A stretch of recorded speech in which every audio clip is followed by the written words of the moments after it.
Muy buenas tardes con todos. Estamos una vez más en nuestro canal de YouTube con Sailor y hoy vamos a dar contestación a las preguntas que nos hicieron llegar nuestros seguidores en la cuenta, en este caso en la fanpage y también en la cuenta de Instagram. Así que, más que nada, quiero indicar que en muchos de los casos se trata de ser lo más objetivo posible, puesto que en algunas circunstancias sí sería necesario conocer mayor documentación, mayores antecedentes. Pero la idea es tratar de ser o establecer unas directrices, dar una luz al respecto a las personas que nos hicieron llegar estas preguntas. Vamos a empezar. Instagram. Nati Naranjo pregunta lo siguiente. Doctor, ¿qué contempla la ley sobre las renovaciones de las garantías de fianzas de contratos anteriores a esta paralización? Estimada Nati, lastimosamente la normativa no establece nada al respecto. Es decir, que es obligación de los contratistas, indistintamente de que esté suspendido el contrato, pues seguir manteniendo vigente las pólizas. Obviamente, a la realidad, pues estarían las entidades aseguradoras, más que nada las aseguradoras, estarían haciendo su domingo. ¿Por qué razón? Porque estarían dando cobertura a lo mejor de riesgos inexistentes, sobre todo en la póliza del fiel cumplimiento del contrato, ya que estarían dando cobertura a un contrato suspendido y por causas no imputables siquiera al contratista, ni mucho menos a la entidad. En este sentido, pues la norma no establece nada, es decir, no hay una especie de figura que establezca la suspensión de una póliza, no lo existe. Eso con respecto a su pregunta. Vamos con la siguiente. Vamos con las preguntas. Esta también es de Instagram. Vane Bedón. Buenas noches. Mi consulta es sobre si al solicitar una prórroga de tiempo por no poder cumplir con la entrega debido a la paralización por la pandemia, ¿es correcto que el administrador del contrato no conceda prórrogas de plazo y cobre multas? A ver, si en realidad esta paralización afecta el fiel cumplimiento del contrato, obviamente que el administrador debería conceder prórrogas. Pero antes de hablar de prórrogas, yo recomiendo la suspensión. ¿Por qué razón? Porque no sabemos cuándo se vaya a activar, digamos, el normal desenvolvimiento del escenario en el que nos encontramos, es decir, de la realidad del contrato, ¿sí? Entonces, se podría hablar de suspensión y luego sí prorrogar los días que estuvo suspendido ese contrato. Justamente ayer que tuve una asesoría con un cliente, pues me hacía esta pregunta, ya que el administrador incluso le estaba comparando con otro contratista, diciendo que a lo mejor él se ha destinado personas para que laboren, para que trabajen. Oye, eso es un riesgo, que incluso estos mismos trabajadores le pueden seguir un juicio por atentar contra la vida incluso de estas personas, ¿sí? Entonces no se puede medir incluso un contrato con respecto a otro. Eso es lo que yo le había manifestado y que de cierta manera se encaja en esta situación. Por ende, mal haría el administrador en tratar incluso de multar, pero obviamente, reitero, en el caso de que el contrato se vea afectado por esta situación. Vamos a poner un ejemplo. Supongamos que se trata de la provisión de algunos bienes y si los bienes están en la ciudad, pues que se pueden entregar en realidad.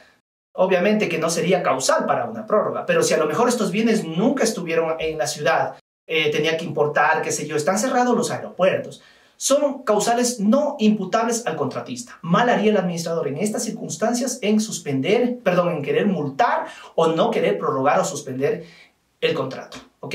Esto prácticamente mi pronunciamiento en el tema de esta pregunta. Vamos con otra pregunta. Así mismo, no, esta ya es de la fanpage. Maffer T. Por favor, ¿se puede firmar contratos complementarios por emergencia? Gracias. Estimada Maffer, la pregunta se la puede contestar en diferentes circunstancias, o sea, no sé cuál sería su caso, pero vamos a tratar un poco de enfatizarla. Primero debemos tener claro que la figura de contrato complementario se utiliza para ampliar, para modificar en sí el mismo, ¿sí? Pero esta situación solo aplica para contratos de obras y de servicios, incluidos obviamente consultoría, porque la consultoría también es un servicio profesional especializado. Mas no aplicaría para un contrato de bienes, ¿ok? Eso hay que tenerlo claro como un principio, digámoslo así. Veamos una instancia que se puede dar.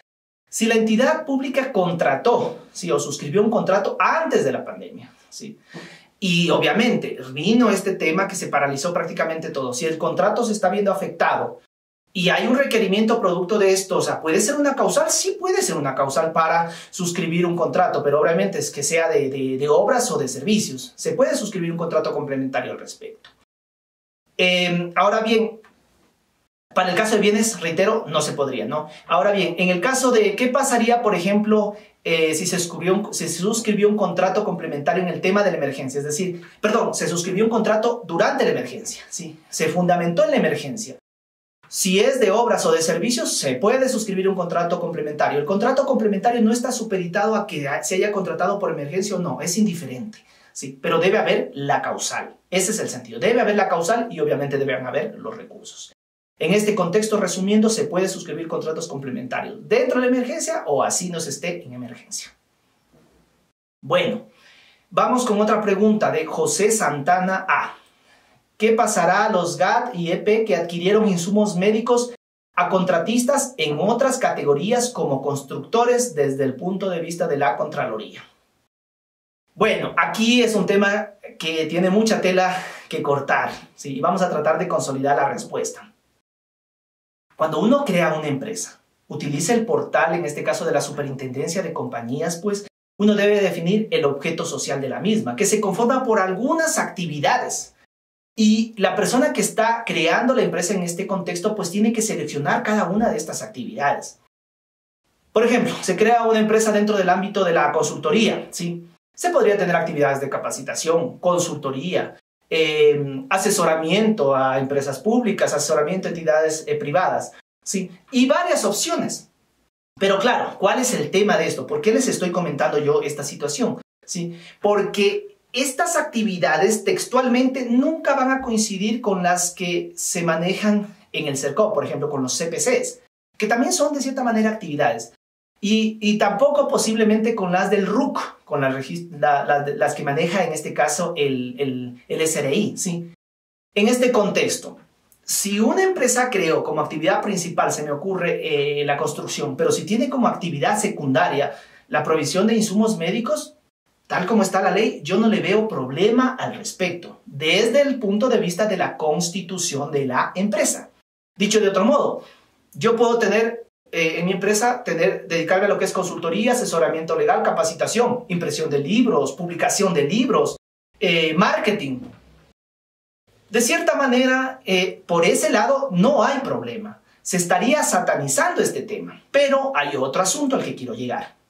Es que esta situación se haya configurado expresamente como una mala práctica para que me adjudiquen un contrato. Dicho de otro modo, está bien que yo tenga, en este caso siendo constructor, pues la provisión de bienes o insumos médicos, ¿sí? Pero tengo experiencia en eso.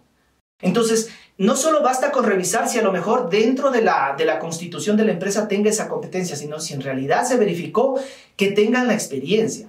Ahora bien, cuando yo digo la mala práctica, puede ser, como eso le digo, los casos son diferentes, habría que analizar los documentos, pero puede darse que a lo mejor se conformó esta empresa, se cambió el objeto y se incluyó este tema, o en su defecto, solo se lo hizo el cambio en el RUP, en el Registro Único de Proveedores, poniéndose como actividad adicional, como CPC adicional, la provisión de insumos médicos. Obviamente que eso sería una mala práctica. Quiere decir que no tendría experiencia, a lo mejor solo se configuró para que me den el contrato.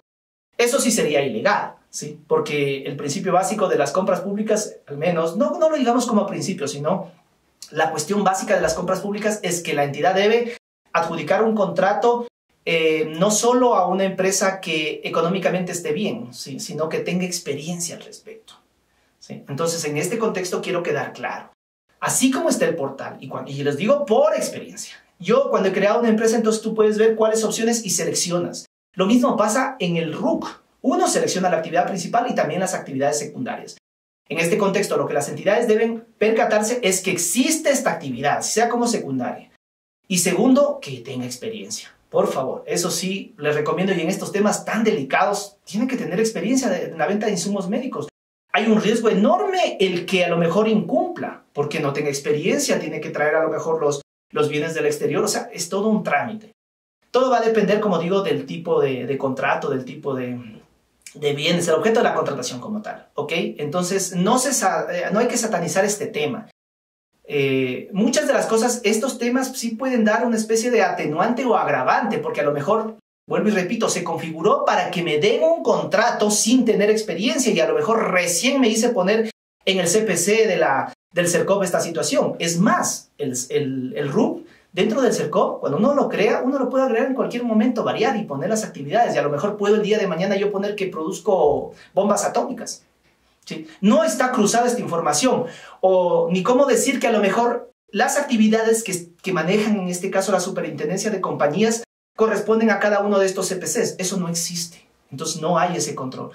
¿Que debería haber? Posiblemente, pero no sé qué tan complicado podría ser esta tarea al CERCOP para tratar de relacionar, bueno, si tiene esta actividad, pues se le activan estos CPCs que usted podría seleccionar. ¿Sí? Eso no existe. ¿Ok? Espero que estemos claros con esto. Vamos con la siguiente pregunta. Carlos Cabrera Cedeño.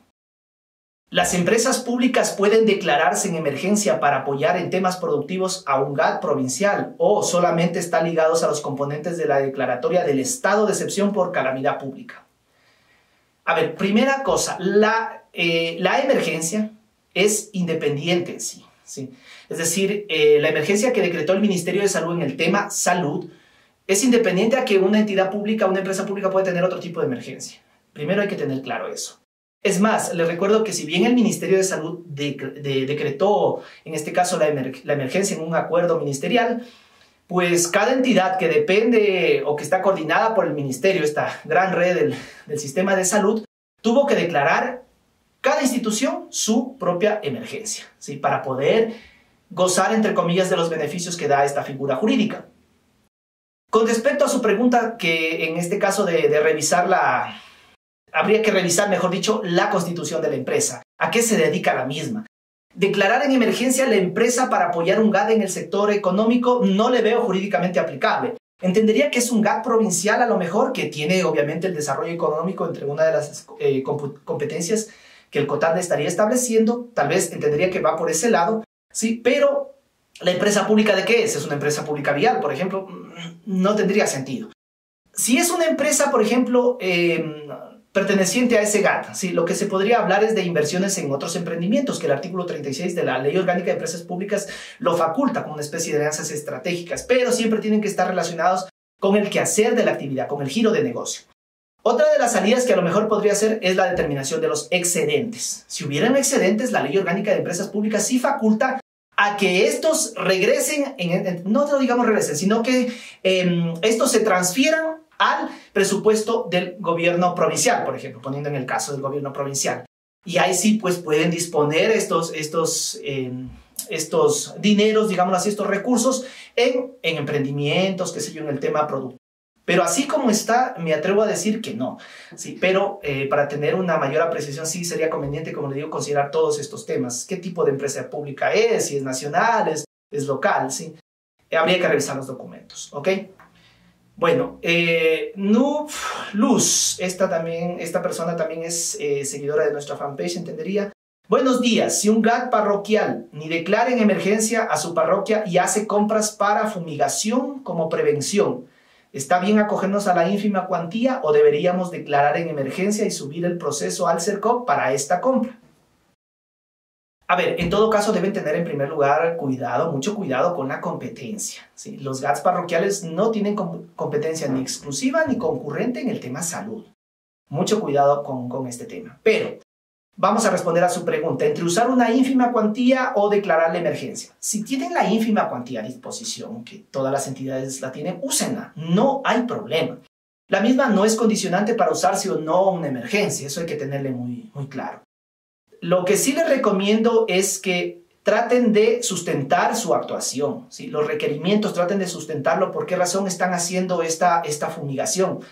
Si pueden conseguir que el GAT municipal, por ejemplo, les conteste en algún correo donde manifiesten que ellos no pueden ayudarles con la fumigación, que están a cargo de la parte urbana, qué sé yo, o sea, sería un valor agregado súper importante, o a lo mejor el mismo Ministerio de Salud, que no está considerado entre las obligaciones de ellos o entre, mejor dicho, los compromisos o la planificación, hacer fumigación a esa parroquia, perfecto. Son recomendaciones sanas que les pueden ayudar a ustedes. Ahora bien, también podrían ir por el tema de la salud ocupacional.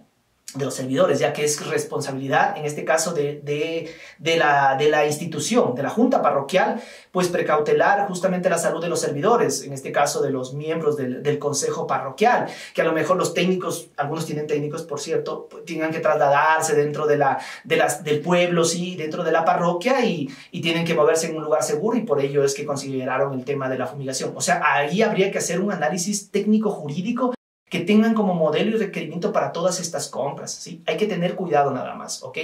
Esto va a pasar tarde o temprano y se van a hacer las revisiones del caso, y auditoría podría tranquilamente establecer ahí alguna responsabilidad o algún indicio de responsabilidad. Bueno, vamos con la siguiente, JGBVC, supongo que son las iniciales.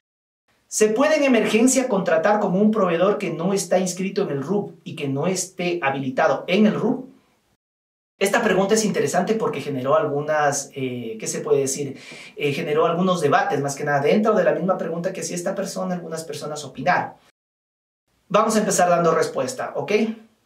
Obviamente, textualmente no está establecido esto, pero en lo personal no se puede contratar con un proveedor que no esté inscrito en el RUP o que, constando en el RUP, no esté habilitado. Y voy a justificar mi respuesta en los siguientes términos. Para ello les voy a primero leer lo que nos dice la ley. Si nos vamos a las definiciones establecidas en el artículo 6 de la Ley Orgánica del Sistema Nacional de Contratación Pública, nos dice lo siguiente: proveedor es la persona natural o jurídica, nacional o extranjera que se encuentra inscrita en el RUP, de conformidad con esta ley, habilitada para proveer bienes, ejecutar obras y prestar servicios, incluidos los de consultoría requeridos por las entidades contratantes. A ver, con esta definición lo que la ley nos está diciendo es que para una persona, para ser proveedor, tiene que estar inscrita en el RUP y estar habilitada para proveer bienes, obras, servicios o consultorías. Es la primera definición general, ¿no? De ahí yo me salto al artículo 62 de esta ley, donde entre las inhabilidades generales para poder contratar nos dice lo siguiente: no podrán celebrar contratos previstos en esta ley con las entidades contratantes, el número 4, al inciso número 4, quienes consten suspendidos en el RUP.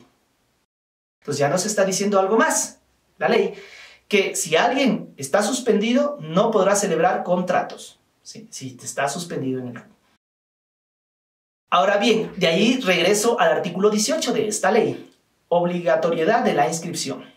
Para participar individualmente o en asociación en las contrataciones reguladas por esta ley, se requiere constar en el RUP como proveedor habilitado. Por excepción, los oferentes que intervengan en procesos de menor cuantía podrán no estar inscritos en el RUP, pero deberán inscribirse en el RUP previa a la suscripción de sus respectivos contratos.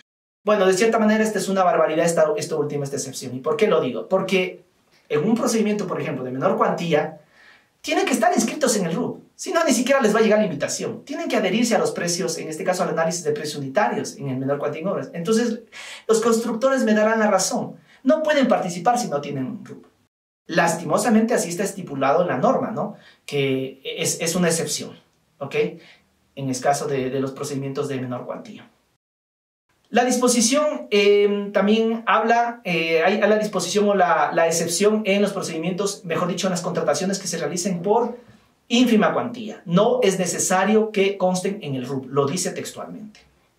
Bueno, y también el artículo 14 de la ley establece el alcance del control del Sistema Nacional de Contratación Pública que realiza el CERCO. En el numeral 4. El Servicio Nacional de Contratación Pública tendrá a cargo el cumplimiento de las obligaciones previstas en esta ley, incluyendo en consecuencia la verificación de la contratación con proveedores inscritos en el RUP, salvo las excepciones puntualizadas en esta ley. Por ende, ¿cuáles son las excepciones que en la ley estarían, pues, digamos, las contrataciones que no tendrían la necesidad de tener el RUP? Hablamos de la ínfima cuantía, es decir, que los proveedores no tengan que sacar el RUP. Hablamos también de los contratos de arrendamiento de bienes inmuebles, ya sea la entidad pública como arrendadora o como arrendataria en sí, ¿no? Entonces, esto hay que tener cuidado. ¿Por qué lo digo esto? Porque si bien es cierto, no está establecido, pero por principios generales y por todo este análisis que hemos ido desglosando de cada uno de estos artículos, para ser proveedor del Estado, indistintamente de la modalidad, hay que tener RUP y estar habilitados. ¿sí? Es la calidad para ser proveedor del Estado. Obviamente hay unas excepciones que las he mencionado, pero están tipificados. Alguien me podría decir, pero bueno, y como no dice, pues a lo mejor hay la duda. Recordemos que la Constitución establece que los servidores públicos prácticamente deben ejecutar las actividades, las competencias que están establecidas en la ley. En este contexto, no está diciendo en ninguna parte que se debe obviar el RUP para las contrataciones públicas por emergencia. Ese es prácticamente mi análisis. Si tienen alguna opinión al respecto, pues me gustaría leerles. ¿Sí? No soy gerente propietario de La Verdad, pero por ahí va mi asesoramiento o mi respuesta en base a este análisis que he realizado. Bueno, y vamos con la última pregunta, ¿sí? De Milton Chava. ¿Qué pasaría si ya he adquirido bienes a través de ínfima cuantía y vuelvo a comprar, pero esta vez por emergencia? Por ejemplo, adquisición de trajes de protección. En un principio se dotó a quienes estarían en primera línea, recolección de basura, fumigación, limpieza de calles. Pero ahora, al ingresar al trabajo, se requiere dotar a otros funcionarios de los mismos trajes, esta vez al equipo de obras públicas, choferes, operadores, oficiales. No le veo problema. Todo depende de las circunstancias y de los momentos en que se están dando estas situaciones. Tal cual al inicio se contempló a los servidores en primera línea, las condiciones han cambiado. Por ejemplo, ahora puede ser que la ciudad ya se activó a semáforo amarillo, ¿sí? Y van a tener que retornar otros servidores, los servidores que estaban en su casa, a lo mejor ahora ya tienen que volver. Obviamente es una nueva contratación. Si tienen, o sea, el tema de la ínfima cuantía, a lo mejor para no inflarla, si no se infla, pues obviamente podrían declarar la emergencia o tener dos procesos paralelos. Esto no se hablaría de subdivisión de contratos. ¿Por qué razón? Porque, como les digo, las circunstancias han cambiado. ¿Sí? Todo va a depender en qué tiempo se están dando estas situaciones. Dependería también mucho de la fundamentación que estarían ustedes utilizando. En este contexto, vuelvo y repito, la salud ocupacional de sus trabajadores, de sus servidores, es súper importante. Le toca a la entidad, a la máxima autoridad. Bueno, ¿cómo precautelar este tema? Entonces, si tiene que hacer otra contratación, que lo haga. Lo que sí les digo es tener mucho cuidado con los precios, que eso es lo que se está observando muchísimo. Y si es otro proveedor, mejor. Pero si es el mismo y si les entrega en las mismas condiciones o mejores, pues bienvenido sea. Ojo con eso. Bueno, estimados amigos, espero no haberme alargado mucho y espero que esto sirva de una guía, una luz en su actuar. Y bueno, esperemos que vernos en otra ocasión más que nada, ¿no? Que tengan una excelente semana, un excelente día. Hasta pronto.